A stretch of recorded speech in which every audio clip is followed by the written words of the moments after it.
What is up, ladies and gentlemen? Just a guy on my lunch break is back, where you get typically a full 30 minutes of my southern drawl. Congratulations. In case you're wondering where that comes from, you can thank the great state of Georgia for that. I have people ask me all the time because I live here in the South. But if you listen to me talk in comparison to the people that live right around me, there's a difference. That a lot of people around here, they talk country. I don't talk country, I talk southern. Like, I have a southern drawl. It's quite different, and I live around a bunch of people that and especially work with a lot of people, which nothing wrong with this. Good old boys, they hunt, they're big into their guns, they all drive trucks, and it's just something that they're all into. I'm a little bit different than that. I'm kind of a southern city boy, so to speak, but people definitely hear it in my accent. And I've had people ask, where are you from? I can definitely hear some of the southern drawl. Thank the great state of Georgia for that. That is absolutely where it came from. I was kind of raised there from the time where I was an infant until I was about 5 years old, which those are the initial years where you kind of learn to talk, you learn to speak, right? And so when I learned to talk, I was living in Georgia, where that southern drawl is really, really deep and it's really, really thick. So that's kind of where I got that from. No matter how hard and how bad I would try to hide it, I'm 47 years old. It's still there. It may have subsided a little bit over the years, because undoubtedly when I was a young child, I would talk like this when I was, 3, 4, 5-year-old kid. So, it's subsided some, but you'll never completely take it out of me. So that's the southern drawl that you hear. Good old Georgia, baby. Anyway, I'll try not to have an abrupt ending today. Had an abrupt ending yesterday, where I was talking, and the best I can hope for, if I get that sort of abrupt ending, is that at the least it's going to happen right after a pause. Like, I'm talking and I get finished and I stop right here and I go like this. Then the abrupt ending happens. Unfortunately, sometimes, I'm talking, I'm going on, but abrupt ending right in the middle of my sentence. So, sometimes it doesn't work out quite like I want it to, but I'll try to be mindful of my time today so that I do not have another one of those abrupt endings. Had a lot of conversation yesterday. I talked a little bit about, dosing. Specifically what a teaspoon is, what a tablespoon is, and it's quite interesting. You find that there's a guesstimation, how what a teaspoon is with kratom, what a heaping teaspoon is, what a tablespoon is, what a heaping tablespoon is. There's a guesstimation, but when it comes to some sort of powder-like substance, a lot of it just depends on gravity, the consistency of the powder. Like, by example, the grams on something like sugar that's granulated and is more heavy is going to be quite different than the grams on a teaspoon of something that's light, fluffy, and airy, like flour or kratom or something like that. I would say, in my opinion, the kratom is probably more in alignment with something like flour. It tends to be, at least the kind I get, tends to be a little more airy and fluffy. But yeah, I had to get on and correct myself yesterday because the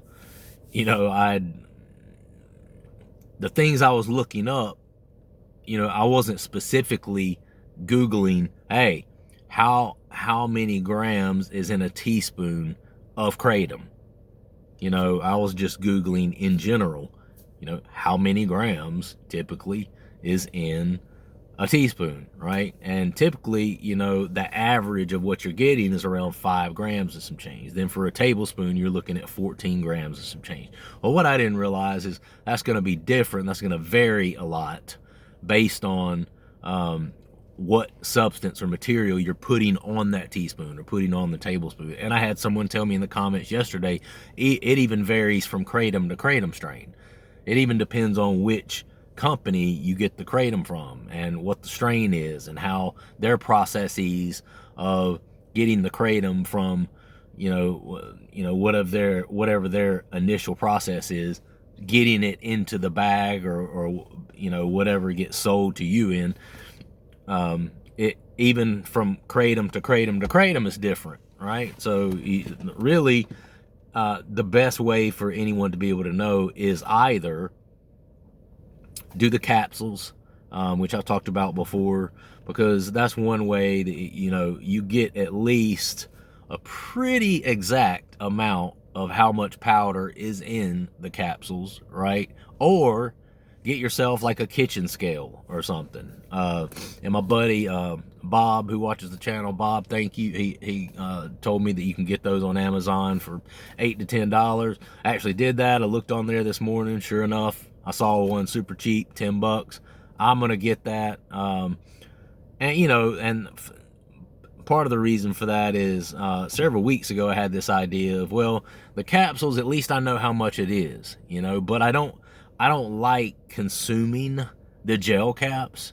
I don't know. For some reason, there's just something in me that tells me that to take larger amounts of something like those gel caps is probably not very good for your digestive tract. That concerns me. Ironically enough, it's okay to take 30, 40 grams of kratom every day. That's no problem. But I don't want those gel caps in me, which seems a little bit of irony there. But either way, I just feel like the gel caps are probably not very good for your digestive tract. And I've heard people say that they really can cause some digestive issues and they bubble up in your gut and can cause, gas and, potentially obstructions and even worsen the constipation and stuff. That may not really be merited. That may just be me having an opinion in my own head about how that stuff happens. But, seems to make sense. I mean, I know your stomach acid kind of tends to melt it, but all in all, those gel caps, even if they're melted, that material, it has to go somewhere, right? I mean, and you would think that it would come out in your poop, that you would defecate it out, but at the same time, that material doesn't just disappear. It takes on a different form, right? And so it will make sense that maybe the capsules aren't really good for you. But what I started doing is, well, I want to be able to know how much I'm taking since I don't have a scale. So what I was doing is, for several weeks, I was taking however many capsules I wanted to take, and I was just popping the capsules open, dumping it into my orange juice, and then I would take it that way. But that got to be pretty annoying pretty quick. And it's just very time consuming. It sometimes take me 3, 4, 5 minutes just to get my kratom mixture ready. And I'm a person that, I stay on the go a lot. I'm a very busy person. So I wanted to be able to just take what I wanted, put it in my OJ and just go on about my business, right? I was not able to do that when I was pulling the capsules apart. But I don't want to take the capsules. I don't want to ingest the capsules. So what do? Well, I looked on Amazon today, and there are plenty of kitchen scales on there that'll actually give you the ability to be able to measure, a teaspoon of a particular type of kratom, so that you can know how much you're taking. And the good thing is, if you're using basically, which I'm a creature of habit, if you're using basically the same brand, the same strain all the time, which I typically tend to do that, then you don't have to measure it every time. You can know that, okay, well, a level teaspoon that's not packed, that's going to be 2.5 grams. I put it on my scale. That's what it told me, 2.5 grams. So then from then moving forward, you don't necessarily have to weigh it every time, right? But you can know that that's about what you're taking.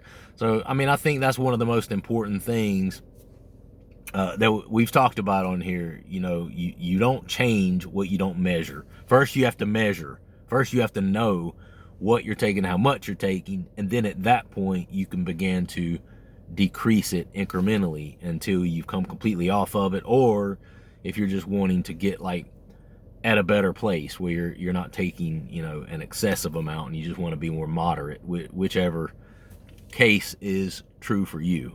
I'm going to read a few comments. I tend to ramble for about half the video. I'm trying to do better about that. At Bob Lossy 3192, it's great to hear you say you feel you need to take it every 2 hours. When I get up in the morning, I don't need to take it all day long. But once I go to bed for the night, I have the withdrawal every 2 hours. I wake up and feel like the monster is trying to crawl out of my body. Man, yeah, that resonated with me because I've talked about a lot on here, how to someone who's never gone through or been through some sort of opiate withdrawal, it's very difficult to describe the feeling of withdrawal to that person, right? That's a very good description. Where he says here, I wake up and I feel like that monster is trying to crawl out of my body. It is very much like that. It's almost as though you don't feel at home. I've used the analogy before that you don't feel at home in your own skin. You know, you feel like almost as though you are in a different person's body. Just everything about your physical being and even your mental being just feels like, oh, it's like kind of like a prison. You feel stuck in this body where you're just completely uncomfortable. You know, and I know it's not, as people, we're not naturally supposed to feel that way. And it's this issue of having become physically dependent upon something like kratom. It's that gives you this feeling. But anyway, let me keep going. I take the kratom and I feel okay in about 10 minutes and I can go back to sleep. 2 hours later, the monster is back. And once I am vertical, and if I get through the night of agony, I'm okay once I get up. But I'll have the withdrawals nonstop after 24 to 36 hours, even if I'm standing. Seems to be different if I'm horizontal. And the 2 hour at night issue. If I get up and vertical, the withdrawals stop. Yeah, this is interesting talk here, and this is something that I haven't talked a lot about on here. Yeah, I agree. There does seem to be some differences, and I've said hundreds of times on here, the absolute worst part about withdrawal from some sort of opiate is the night times, right? The daytimes, you kind of just feel like you have like a light flu or a cold or something. You get the runny nose, you get kind of the cold chills, the clammy, sort of uncomfortable, just icky, like gross sort of feeling. You definitely get the lethargy. It's the kind of low, depressed mood, the just not feeling like you don't have any energy to put one foot in front of the other. That's definitely part of it. But the daytimes are doable for the most part. A lot of times, you know, I find that, you know, what keeps me locked in and hooked in and really putting off the withdrawals more than anything, and throughout my life, and I've been through withdrawals, you know, a handful of times in my life. What keeps me locked in is the fear of the nighttime withdrawals, right? I just can't stand the whole insomnia and not being able to get sleep. And especially, you know, if this is happening for days and nights and even a couple of weeks on end for some people, that gets to be quite a lot, you know. And then if you're not sleeping on top of it, then that the effects of lack of sleep kind of bleeds over into your daytime as well. So then it tends to complicate things in your daytime. You've already got this low mood and energy. You've already got this anhedonia. You've already got these like muscle aches, and everything just kind of feels painful, like you've got this kind of flu going on. Then on top of that, you stack on top of that the fact that you're not sleeping worth a shit. Then it just all becomes this like, damn, just feels like too much, you know. And if you're a person that has any sort of responsibility, or you have a family and a job and you have responsibilities that you have to take care of on a daily basis, it really becomes difficult to maintain those responsibilities. You know, when all these negative side effects and negative withdrawal symptoms begin to stack on top of one another, right? But yeah, this is a very, very good description of that, Bob. And he says here, Amazon sells a kitchen scale for $8 to $10. It's really easy to weigh it, and you know what your teaspoon is. You don't need to weigh it every time, but weighing it will give you the idea of what your version of a teaspoon is. It's really important to know what you are taking if you're using the powder. Yeah, I agree with that. We've talked about that on here, and more recently, I've allowed myself to kind of get out of control with how much I'm taking because of not having this scale. And then because of not wanting to mess with the capsules, because I don't want to ingest the capsules, but then it takes too freaking long to sit there and pop open every capsule. So what do? You know, which is one of the reasons I did get a baking teaspoon last night. And I've actually, you know, I got some, at the recommendation of a friend, I got some kratom from Super Speciosa, which, you know, there's a lot of talks and reviews on there about how the alkaloid content is stronger, so it's a little more potent. Therefore, you can get by on less and you don't have to take as much. I feel like that is true so far. As of today, I've only had 10 grams so far, and it's 12:30. Usually by this point, I've had significantly more than that. Instead of taking 6 to 8 gram heaping teaspoons, I got my little baking teaspoon and didn't pack it, just kind of, you know, dipped it through the kratom and then just wipe off the top to where it levels off, but it's not packed in there. And at that, with that method, looks like it's about 2.5 grams, somewhere roughly in there. I might have had a little bit sticking out of the top, so I called it 3. You know, I've called it 3 grams. And so with that, you know, I'm like somewhere in 9-10 grams at this point today. I feel okay, which I do have to say, I've been a little sick. I've been a little under the weather. My throat has really been bothering me for the last couple of nights, to the point where I woke up this morning and I took a COVID test just to make sure. It was negative. It was negative, thank God. But my wife actually encouraged me to take it because the last couple of days, I've not necessarily had any like congestion, but I've had like not a severe, but like a slight headache, just one of those annoying, like it just keeps hanging around like on this side of the head, headache. And then also my throat, I mean, every time I swallowed for the last day and a half, it's just been like, it just hurts so bad. So with that, and also taking a little bit less on the kratom right now, I'm kind of like, you know, I'm down a couple of notches. You guys might can tell. But this, you know, it's just a combination of things. Taking a little less kratom, and then also not feeling the greatest physically right now. So hopefully within the next day or two, that'll kind of level out for me. But looking good so far. Right now, I'm on track to only take about 20 grams or so today, maybe a little more. I definitely got to, you know, make sure I take enough to get me through the night, for sure. But I've done really well so far about just taking only a few grams at a time. Now, I've been taking it every few hours, but I was doing that before, but I was taking way more than 2.5, 3 grams at a time in one dose, right? So I've definitely backed off a fair amount. Anyway, Bob, thank you. At Michael Moran 3201. Grand video as always, Corey. Big yourself more up, bruh. You're a star in a dark place, and a lot of people who love to take, steal, or put your light out ain't worthwhile. But most would welcome and love your true full energy. Keep it up, my brother, as you help my dark times. Just telling the truth. Stay blessed. Michael, thank you so much, bro. That really means a lot to me. Really, really does. I love it when I love it when I get messages like that and people say, hey, give yourself a break, man. Obviously, people just love connecting with you and love hearing from you, and I get stuff like this from time to time where people are just like, who cares? I don't care what you talk about. I just like who you are.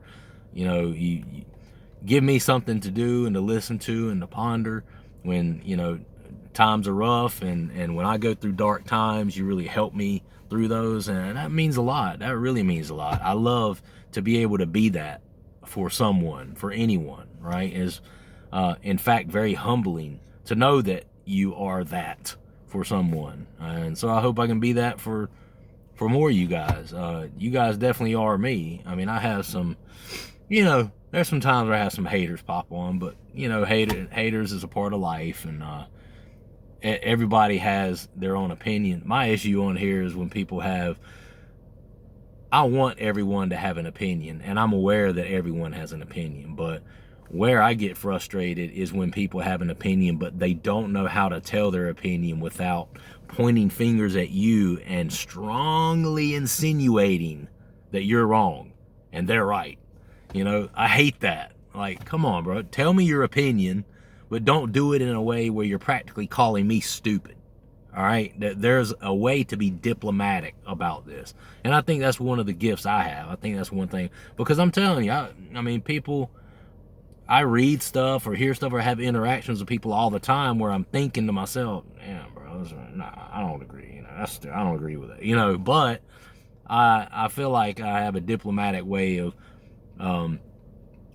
responding, reacting, and telling my own opinion without necessarily saying, I'm right, you're wrong, by the way, you're stupid, I'm smart. Like, come on, bro. Figure out a diplomatic way to get your opinion across. I think that's important, because then if you have that, and if you have the ability to do that, then we can all be at a place where everyone feels comfortable to share their opinions, right? We want everyone to feel comfortable with sharing their opinion. We don't want to shame people for having a different opinion than us, even if we feel like their opinion's shit and ours is right, and even if we pretty much know that for a fact.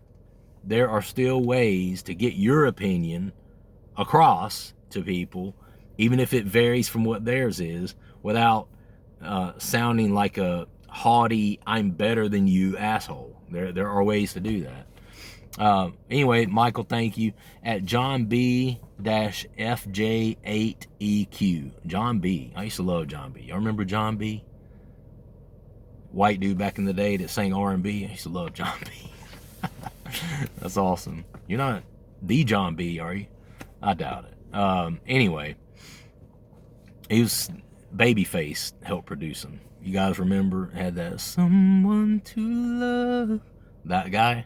Yeah, that's John B. Anyway, here are so many negatives to kratom, and the one that really sticks out the most is when you've been on it for 5 years and wonder where the time went.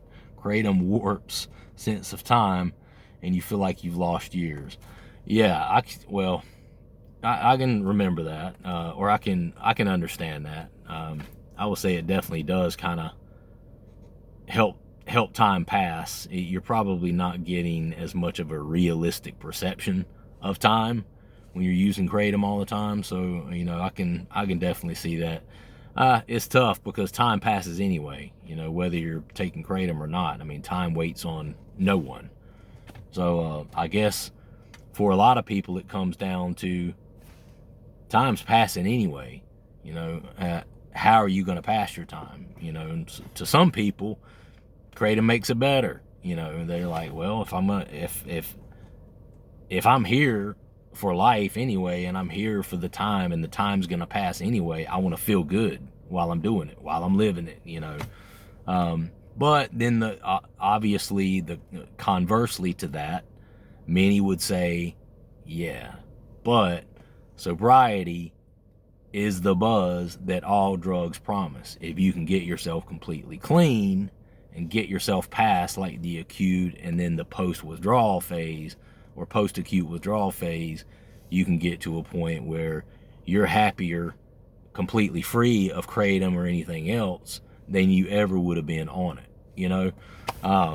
And that's, you know, that's where any of us that want to quit, that's where we want to be, you know. But hey, you know, for some people, there's chemical imbalances. People suffer with depression, people suffer with anxiety, and, you know, these are things that people suffer with before they ever touched kratom, you know. And it is possible that there are not fixes in some of these cases, right? And if that's the case for certain people, what's wrong with them using some kratom to help curb that and to help live a happier life without so much of the anxiety and the stress, you know? I mean, you definitely don't want to use, you want to use real life coping skills. You don't want to use something like kratom to just become completely numb to everything, because that's not healthy. You know, you need to be able to feel and process actual emotions, like, you know, like losing a pet or losing a loved one, or you know, losing a relationship or breaking up with a partner, a spouse or something. You know, if you're hyped up on kratom or something like that all the time that completely numbs you, you know, that's not good, because you're not allowing yourself the grieving process, the bereavement process, stuff like that. So that's where it can get, you know, kind of dicey. And that's where it also gets into, it's important to moderate yourself. You know, it's okay to take it to kind of help curb those little demons that you have in terms of maybe the anxiety and little depressive modes that you get and stuff like that. But you don't want to be taking so damn much that you can't feel anything, because that's not healthy either, you know.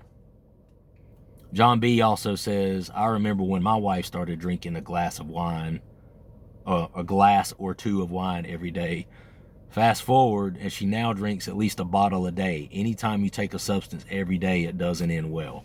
All right, so I'm going to sit on this one for a minute, and I'm probably going to stay on this one probably for the rest of the video. So the reason he made this comment is because I mentioned yesterday, and I think John B is probably kind of new to the channel. I don't remember seeing his name before. Welcome, brother, by the way.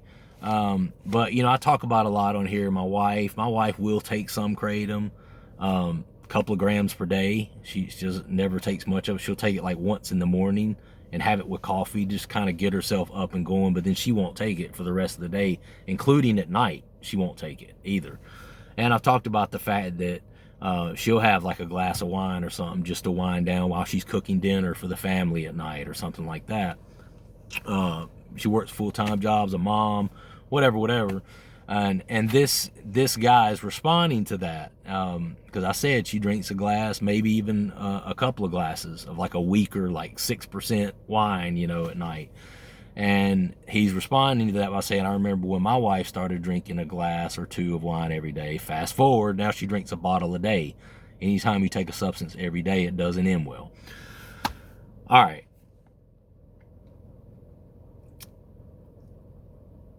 And this is just my opinion.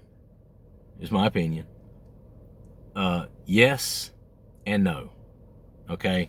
I can see where you're going with that. And for a lot of us, our own experiences and our own perception as people who have addictive behaviors, you know, because you have people who are addicts, and then you have people that don't, you know.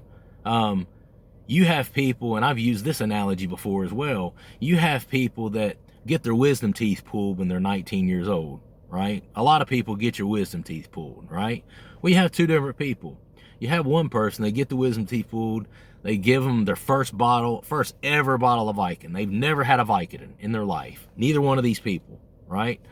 Well, this person on the right takes a couple of those Vicodin, and they're like, oh, shit,